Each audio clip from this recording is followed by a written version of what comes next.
সম্পূর্ণ ভিডিওটি শুনলে বুঝতে পারবেন। আসসালামু আলাইকুম।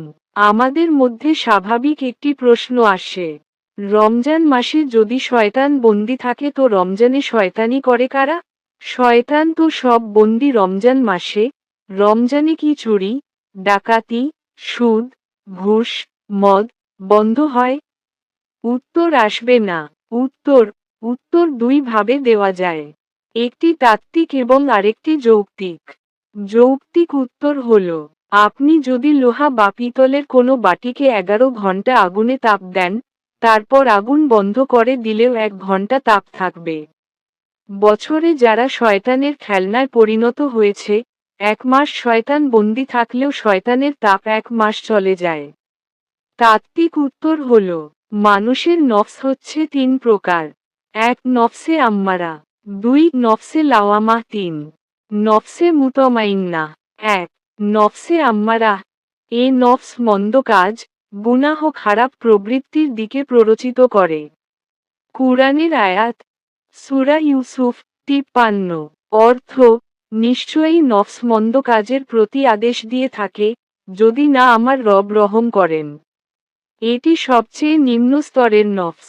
2 নফসে লাওয়ামা, এ নফস গুনাহ করার পর নিজেকে তিরস্কার করে, অনুতপ্ত হয়, লজ্জা পায় ও নিজের ভুল স্বীকার করে। কুরআনের আয়াত, সূরা আল কিয়ামাহ 2।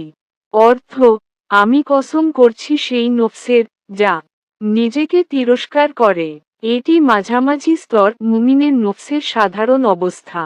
3 নফসে মুতমাইন্নাহ, এ নফস প্রশান্ত, সন্তুষ্ট ও আল্লাহর স্মরণে শান্তি লাভ করে। এটি উচ্চতর স্তর।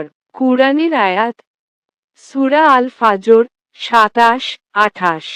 অর্থ, হে প্রশান্ত নফস, তুমি তোমার রবের দিকে ফিরে যাও সন্তুষ্ট ও সন্তোষভাজন হয়ে। রমজান মাসে শয়তান যখন বন্দী হয়ে যায়, নফসে মুতমাইন্নাহ ও নফসে লাওয়ামাহ যাদের, তাদের ইবাদত বন্দেগী বেড়ে যায়। আর যেগুলা নফসে আম্মারা, ওইগুলোর কাছে শয়তান আসতে হয় না। ওরাই শয়তানের অনুপস্থিতিতেও শয়তানের কাজগুলো করে যায়। আশা করি সবাই বুঝতে পেরেছেন। সওয়াবের নিয়তে পৌঁছে দিন সবার কাছে। ইসলামের যে কোনো বিষয় সুন্দরভাবে জানতে বুঝতে এবং মহা জরুরি মাসালাগুলো সহজে পেতে সাবস্ক্রাইব ফলো করে পাশে থাকবেন।